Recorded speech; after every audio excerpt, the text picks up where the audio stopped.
Hey, what's up, everyone? Welcome back to part 3 of the eliciting technique interviewing. So in this lecture, we're going to walk through interview questions. So this is setting up for a one-on-one or a one-on-group interview. This is kind of a structured and scripted interview. So I'm going to give you some guidelines for the specific questions, as well as let you know kind of what should be included in the document and work through pieces there.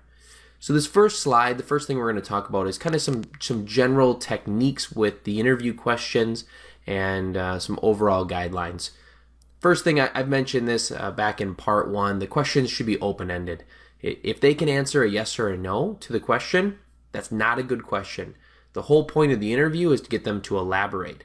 If you have really closed-ended questions, yes, no questions, you're just trying to quantify some data, you can use some other techniques that take up a lot less time than interviewing, called surveys, and we'll talk about that as another technique in a future lecture. So you want to make questions open-ended. You can pretty much reword every closed-ended question into an open-ended question, so that'll they can elaborate on it and give some details there. So very important. The next thing is you want to make sure you're avoiding questions that present judgment or conclusion. You don't want to lead the witness, as lawyers would say.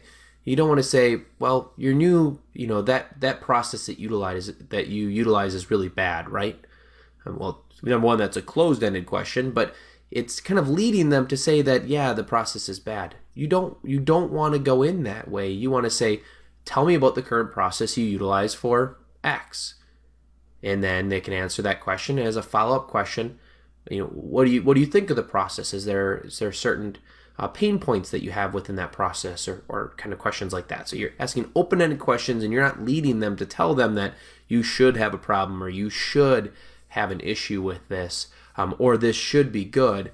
You don't want to lead them in that direction. So have it be a non-judgment or conclusion. As well as you want this interview, you don't want it to be a herky-jerky interview where you ask a question and then they answer and you say, okay, good. And you go on to the second question and you say, okay, good. And they go on. You want this to flow like a conversation as much as possible. And that'll come with time. And that's the same type of thing with job interviewing. If you ever interview for jobs with kind of new managers, you can tell because they're herky-jerky in their questions. And you can tell they just haven't done it very often. They just don't have a good way to flow and make a conversation out of it. Where same thing goes for business analysts. When you go in there, they're kind of herky-jerky when they're juniors. So as you're utilizing this the first time you're going to be, but you really want to try to make it into a conversation rather than a survey where you're asking them questions and just jotting down their answers. Ask follow-up questions, get interested in what they're saying, and kind of work through that. So that's the overall interview questions kind of tips there. So let's talk about creating an interview document. So this is the document you're actually going to utilize that have all the questions on it that you're going to put all your notes onto for a structured interview. And this is some of the things that it contains. Obviously, the name of the interviewee. You need to have the name of the person. You also need to have the role and their primary responsibilities. I like to have this on my interview sheet because it's a good reminder. I don't want to have to say, oh, okay, yep, Bob in accounting. What is his role in accounting? Have to look up on a different document. I like it to be all in one place when I'm doing my analysis because it takes long enough the way it is. So having it in one place is very helpful. Also, it forces you to know that information prior to going into that interview. And like I mentioned earlier in part 2, you want to be prepared for that interview. You want to have done your homework, your research. You want to be ready for that interview. So having to write that on your interview document is helpful to ensure that you've gotten that. Also on there, this one kind of goes without saying, but you have your open-ended questions. So you have your question that you want to ask that you've done your research on and you've put some thought to, an open-ended question, and then you have some space for answers, and then open-ended question, space for answers, open-ended question, space for answers. The other way I've done it is had all my questions in one section, and then I had all my answers listed in another document, or all my kind of where I could put all of my notes. And a lot of times it just depends on how complicated those answers are going to be. The few times that I've done it where it was, 7 questions. I think it was around there. There's a handful of questions, over 5, under 10. I had them all listed with no space for answers. And then I had a separate sheet, a printer paper sheet, that was stapled to it. And it just said question 1 at the top and then had a blank piece of paper for the answer. And the reason I did that is so it was easy for me to set the answers aside and I can, the questions aside, and I can work through those questions. But I have a separate sheet so I can take answers, so we could draw little diagrams and little process flows on the document so I could fully understand what they were saying. So it was kind of a sheet that I set down in between us and was able to work through that and jot some other notes on there. So however you want to do it, it's perfect, but you want to have a space for the questions and space for the answers. You also want to have another space for interview insights. So this is general, a section that I have kind of squared off on the bottom of the page or on a section off to the side of my question where it's a blank spot that I'm going to just put my thoughts. So maybe I'm putting some things that I'm not going to share with the interviewee. Potentially it's, they got really nervous talking about this, or they're saying they follow the process, but I have a strong feeling that maybe they don't follow the process. Or, hey, this is a great area of efficiency gain, kind of starring it. So you just want a little section to be able to put your specific notes, not notes of what you're kind of scribing or taking down as to what they state. The next thing is an action item box for flagging key pieces of information. So I kind of mentioned that you can do that. Hey, this is a great place for some efficiency gains. You can do that in an interviewee insights section. You could also do some type of flag to say, hey, this is a efficiency gain. Maybe that's your all your interviews are about trying to determine efficiency gains in their current processes, and so you want to be able to identify that right away within that interview and kind of mark that off. Other things are, hey, this is a requirement, or it's a new requirement risk that we just have identified, assumption, a constraint. You could do different action item boxes. You could do little check boxes to show that. I've seen other people where they get real fancy and they have highlighters and they'll highlight anything they hear of a new risk. They'll highlight that a pink highlighter, kind of showing the red. If it's a new requirement, they'll highlight it in yellow. So you can use whatever you want. Generally, for a new business analyst going into this, don't worry about that too much. Have your questions, your space for the answers, and your insights, and that'll be great. And you can kind of grow into additional things later. So now you've got the overall of what your interview questions or kind of what you should do within to prepare for your interview and some kind of notes there. We've talked about how to create your interview documents, so you can go create that. I don't have a template that I use because I like to conform it a little bit based on how much space I'm going to need and other things, and it doesn't take long for me to create a quick Word document to do that. So I don't have a template for you. I apologize. If that's something that a lot of people are looking for, post in the discussion board. I'd be happy to create one if there's a lot of people they're asking for one. Here's some sample interview questions. I don't want to go through every single one of these, but copy these down. These are great ones to utilize, and they're great ones, kind of overall questions that I use a lot within these interviews. I also get into some more specific questions, but these are ones I use to kind of get that interview started or to sum it up. So what are ways you accomplish the goal? Tell me about your frustrations or pain points in the process. What makes a good day or a bad day? That's a great one. And I really like that question because what makes a good day? A good day is when the system's working. All right. So you have a lot of challenges with the system working.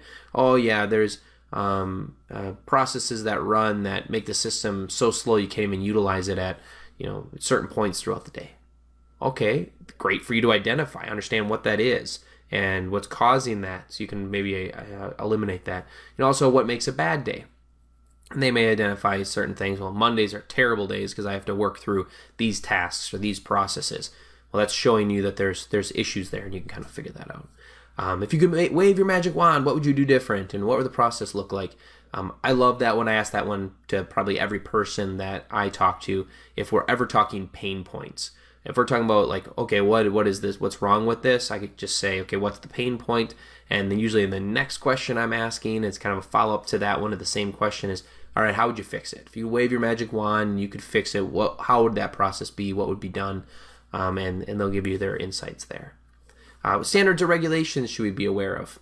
good one to know in certain industries, especially like industries where the government's highly there, banking industries, different manufacturing industries, food industry, where you have to have certain regulations and standards that are met, and requirements have to be written to adhere to those.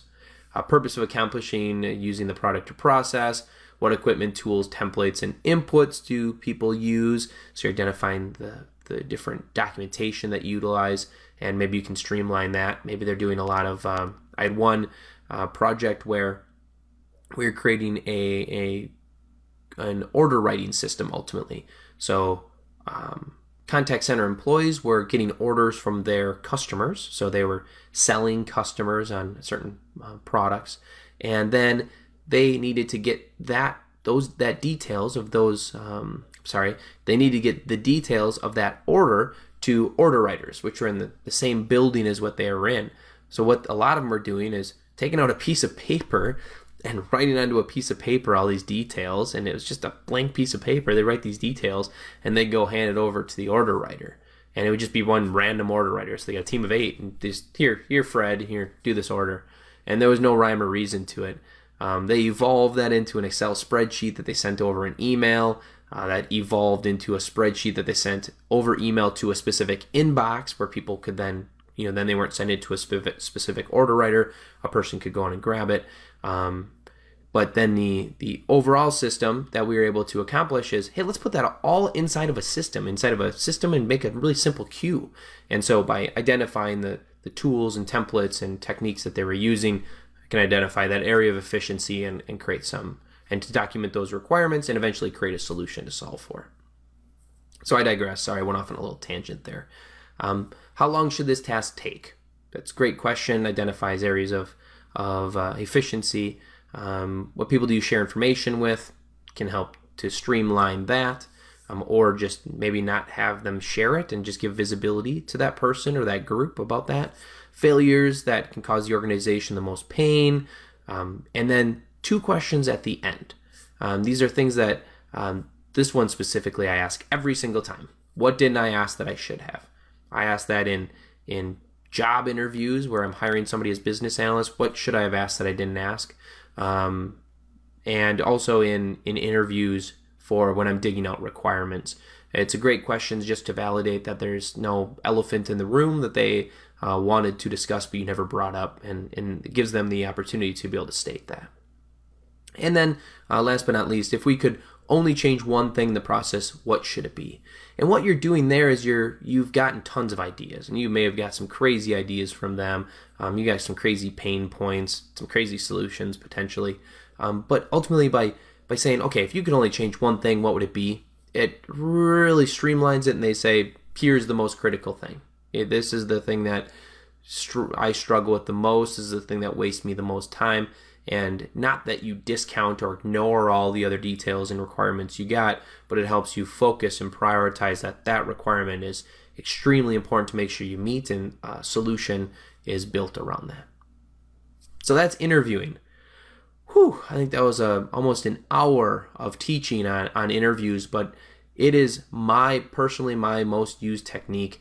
I love interviewing, all aspects of it, the personal interview, the group interview, the job shadowing, task analysis, customer site a little bit, but I really, really, really, really love interviewing, and I think that you'll find this technique very helpful, especially if you're a newer business analyst, because you prepare for it. So you go in and you feel a little bit more comfortable. You're not having to speak in front of a huge group, which is uncomfortable for some people. And so I really like interviewing. So I hope that helps, and I will see you in the next elicitation technique lecture.